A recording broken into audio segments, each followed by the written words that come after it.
I'm Haley. It was a moment I'd been waiting for, a moment that would expose the lies and secrets that had festered in my family for far too long. I sat in front of my laptop, the faces of my family members crowded on the screen, their expressions a mix of anticipation and false concern. Haley, my mother's voice dripped with false sweetness. There's our girl. We miss you so much, honey. We really wish you were here with us. My father chimed in. Family comes first always. The irony of his words wasn't lost on me. I took a deep breath and said calmly, yes, I won. $100 million. The silence that followed was deafening. Then, a chorus of gasps and exclamations filled the air. My mother's hand flew to her chest, my father's mouth opened and closed like a fish, and my sister, Lily, looked like she might faint. My brother-in-law, Ryan, was the first to recover. Haley, that's life, changing money. You're going to need help managing that. Investments, tax strategies, asset protection. I can help. I interrupted him, my voice steady. Before we talk about money, there are some things this family needs to know. I shared my screen, and the first document, a loan agreement between my father and Ryan, appeared. This is a loan agreement for $180,000 at 32% interest. My father's face went white. I clicked to the next document, the deed to my grandmother's house. This deed was signed when she was hospitalized, barely conscious from pain medication. It could be considered fraud. My mother's mouth opened, but no sound came out. Then, I showed the screenshots of text messages between Ryan and his assistant, Emily. They've been seeing each other for 8 months, and Ryan has already drafted divorce papers for Lily. Lily's face crumpled. What? Ryan stood up, his chair scraping against the floor. Those are fabricated. She's lying. I looked directly at Lily. Lily, ask him.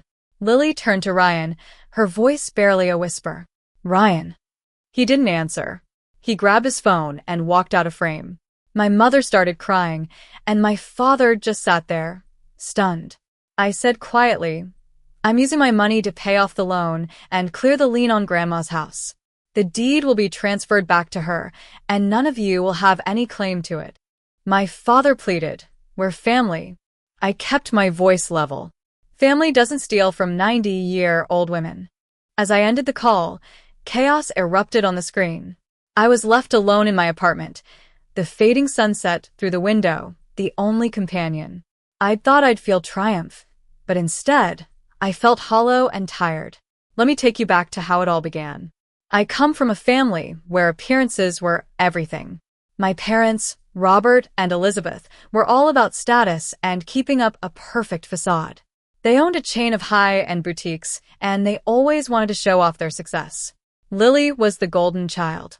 She was beautiful, charming, and always in the spotlight.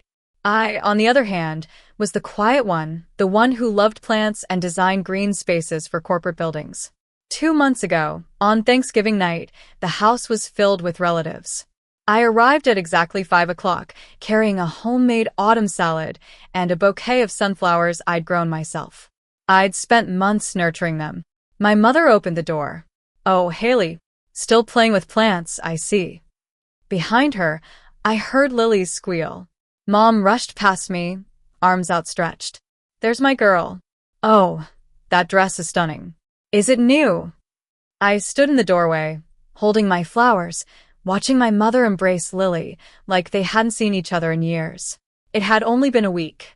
Inside, the house was buzzing with relatives. My father was sitting in his leather recliner, deep in conversation with Ryan. He barely glanced at me when I entered. Haley, good. You're here. We need help setting the table. I knew Ryan was shady.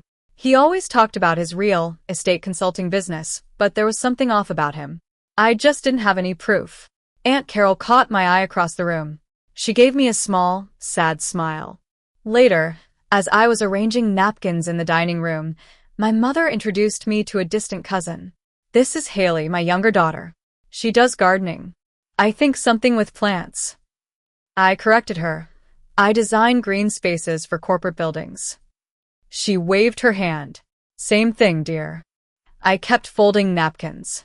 Some battles weren't worth fighting. Not yet. As I was refilling the water pitcher, I heard them talking in the kitchen. Mom, Dad, and Lily were speaking in hushed tones. The cruise leaves December 15th. 2 weeks in the Mediterranean. The whole family, you, Ryan, the kids, your father, and me, even Grandma if she's feeling well enough. My hand froze on the pitcher handle. What about Haley? Lily asked, not really concerned. There was a long silence. Then my father cleared his throat. She's busy with work. Besides, a trip like this is expensive. We don't want to burden her. They hadn't even asked me if I was busy or if I could afford it. They just decided I wasn't worth including. I pushed the door open. I'm not invited. 3 faces turned. My mother's smile tightened, and my father suddenly became very interested in his coffee cup. Sweetheart, my mother started. This trip is to celebrate Ryan's promotion. It's really more of a family thing. Lily added, her voice honeyed. We just didn't think you'd be interested. You're always so independent. Independent? That was their way of saying I was an outsider. Just then, I noticed movement behind me. Grandma Rose stood in the hallway, her frail hand gripping her walker. Her eyes met mine, sharp and knowing. She reached out and squeezed my hand, saying nothing. But in that silence, I felt seen. My mother instructed, Haley, help your grandmother sit down. She shouldn't be standing so long. Before she disappeared around the corner, Grandma Rose looked back at me. Her lips moved silently. Call Mr. Thompson this week. I didn't understand then, but I would. The dining room fell silent when my father stood up, tapping his wine glass with a fork. Before we eat, I want to thank everyone for being here. Family is everything. 30 people nodded in agreement. This year, Elizabeth and I wanted to do something special for our daughters. He gestured grandly toward Lily. Lily, sweetheart, come here. Lily glided forward, all grace and designer heels. My mother handed her a thick envelope. For you and Ryan and the kids. A 14-day Mediterranean cruise. First class. The room erupted in applause and gasps of delight. Lily burst into tears. Oh my God. Thank you. She threw her arms around both parents. Then my mother turned to me. The applause faded, and the room grew quiet. Haley, honey, come here. I walked forward on wooden legs. She pressed a thin envelope into my hands. Inside was a single slip of paper, a lottery ticket, a $2 scratch off. This is what suits your situation, dear. Who knows? Maybe luck will find you. Someone snickered. Then others joined in. Ryan leaned back in his chair, smirking. Luck's a long shot when you don't have brains to back it up. Laughter rippled through the room. Lily covered her mouth, giggling. Oh, that's so cute, Mom. Maybe she'll win $5. I stared at the ticket in my hand. My face burned, but somewhere deeper, something shifted. I smiled. Thank you, Mom. I'm sure this will be exactly what I deserve. Just then, Grandma Rose's voice cut through the laughter.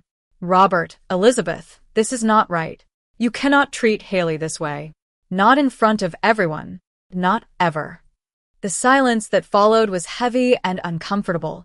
No one had expected the family matriarch to speak. My father's jaw tightened. Mother, please. But my mother was already moving. She wrapped an arm around Grandma Rose. You're tired, Mom. Let me take you to lie down. I watched helplessly as my mother guided Grandma Rose toward the guest room.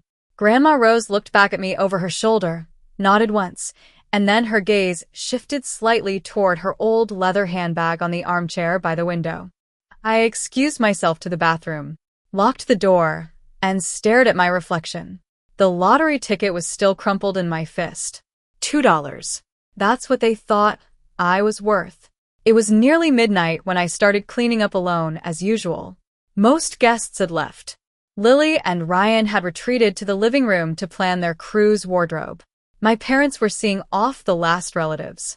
As I was gathering dishes for my father's study, I saw papers scattered across his desk. There were bills with red overdue stamps, a letter from a collection agency, and beneath it all, a loan agreement signed by my father, co-signed by Ryan for $180,000. The interest rate was predatory. My hands were shaking as I flipped to the next page. It was the collateral documents for Grandma Rose's house. The house where she'd lived for 40 years. The house where my mother grew up. There was her signature, shaky and uneven, dated from 6 months ago, the same month she'd fallen and spent 2 weeks in the hospital, drugged up on pain medication. I pulled out my phone and photographed everything. I didn't know what I would do with these pictures, but I knew I couldn't stay silent anymore. 1 week after Thanksgiving, I called Aunt Carol. She picked up on the second ring. Haley, Aunt Carol, I need to ask you something. Is Dad in serious debt? There was a long, heavy silence. You know something, don't you? I pressed. How did you find out? I saw papers at the house, a loan agreement with Ryan. Audrey. She dropped her voice to a whisper. Don't talk about this on the phone. There are things you don't know yet about Ryan. About your father. Meet me Saturday at the coffee shop on Oak Street, 2 o'clock. And Haley, she hesitated. Don't trust anything Ryan tells you. He's not who he pretends to be. The line went dead. I sat in my apartment, staring at the lottery ticket on my kitchen counter. I'd forgotten about it since Thanksgiving. It had been sitting there, crumpled and ignored like me. Maybe it was time to check the numbers. I pulled up the lottery app, entered the numbers, and watched the little loading wheel spin. The first number matched. My heart skipped a beat. The second number matched. I stopped breathing. Third, fourth, fifth, all 6. I refreshed the app. Same result. I went to the official website. Same numbers, same result. $100 million. I didn't scream. I didn't cry. I just sat there, perfectly still, for what felt like hours. Then I remembered Grandma Rose's words. Mr. Thompson, a lawyer. I called him. Miss Thompson. His voice was warm but professional. Your grandmother said you might reach out. She told me to call you. I don't know why. Perhaps you should come to my office. There are some matters we need to discuss about the lottery. And you've won something, $100 million. Another pause. But Miss Thompson, the matters your grandmother wanted me to discuss with you existed before any lottery. They're about her estate and her house. My stomach dropped. What about her house? It's better if I show you in person. Can you come tomorrow? Yes. MS. Thompson, don't mention this call to anyone in your family. Not yet. I hung up, stared at my reflection in the dark phone screen. The lottery ticket had given me money, but Mr. Thompson was about to give me something far more valuable, the truth. At his office, he slid a folder across the desk. 10 years ago, your grandmother established a trust fund in your name, a trust fund of $500,000. She was afraid your mother would find a way to take it from you. I opened the folder with trembling hands. Legal documents, bank statements, all of it real. He continued, your father cashed in her house as collateral for the loan. The deed was signed when she was hospitalized, barely coherent. I felt sick. That's fraud. Potentially. Proving coercion is difficult without witnesses. He leaned forward. Your father owes Ryan $180,000. If he defaults, Ryan gets the property. The pieces clicked into place. The favoritism, the exclusion, the $2 lottery ticket. I was never meant to find out. What can I do? I asked. With your resources now, you have options. We can challenge the deed. We can pay off the debt and remove the lien. We can protect your grandmother. I looked at the trust fund documents. $500,000 from Grandma Rose. $100 million from a crumpled lottery ticket. Let's protect her. Before the big cruise, the family gathered for a farewell dinner. I was invited but as help. Haley, can you arrange the centerpieces? You're good with plants. Haley, the caterer needs direction. Handle that. Haley, make sure Grandma Rose's nurse knows we'll be gone for 2 weeks. I did it all with a smile, playing my part. No one knew about the lawyers working on my behalf, or the LLC I'd formed to claim my winnings anonymously. Ryan held court, describing the cruise activities. Snorkeling in Greece, fine dining at the captain's table, spa treatments for Lily. Too bad you couldn't join us, Haley, Lily said, not sounding sorry at all. But someone needs to water Mom's orchids. I don't mind, I smiled. I hope you all have an amazing time. My father clapped Ryan on the shoulder. This guy, best thing that ever happened to this family. Ryan caught my eye. His smile didn't reach his pupils. Hey, Haley, buy any more lottery tickets? Maybe you'll win $5 next time. The table laughed. I let them. You never know. Luck has a way of surprising people. The morning they left for the cruise, I stayed home. You're not coming to see us off? My mother had asked the night before, her voice filled with that familiar note of accusation. I have a client meeting, big project, I replied. I spent the departure day in Mr. Thompson's office, finalizing the paperwork for my LLC. The money would clear within the week after taxes, roughly $62 million, more than enough for what I had planned. On the third day of the cruise, I posted an Instagram story of me standing in front of Grandma Rose's house with a caption, "Home renovation project starting soon." I knew my father would see it. The same day, the local news ran a story about the Mega Millions jackpot being claimed by an anonymous winner. The ticket had been purchased at a convenience store near our home. Aunt Carol mentioned it in the family group chat. The chat exploded. Then my mother sent me a private message. Haley, that lottery ticket I gave you for Thanksgiving. You still have it, right? I waited an hour before responding. Yes, Mom. I still have it. Why? Just curious. No reason. That emoji. She never used emojis unless she was nervous. An hour later, my phone started buzzing. Mom, Dad, Lily, Ryan. I let them all go to voicemail. By evening, I had 43 missed calls. By midnight, 79. The voicemails were full of emotional manipulation. Mom's messages ranged from, "Hey sweetie, just checking in," to, "Haley, please call us back. This is urgent." I sat in my new apartment, listening to every message. They weren't worried about me. They were worried about the money. I texted Mr. Thompson. Is everything in place? His reply, ready when you are. I opened the family group chat and typed, I'll video call tonight at 8 p.m. Everyone needs to be present. There's something important I need to share. Within seconds, confirmations flooded in. They thought they'd won. They thought I was going to announce my lottery winnings and hand them a check. They had no idea what was coming. After the video call, the aftermath was intense. Ryan tried to control the narrative. He said the screenshots were photoshopped, that I was mentally unstable and jealous of Lily's success. But Emily wasn't going to let him get away with it. 3 days after the video call, she went public on social media. She posted photos of them together, restaurant receipts, hotel bookings, and intimate messages.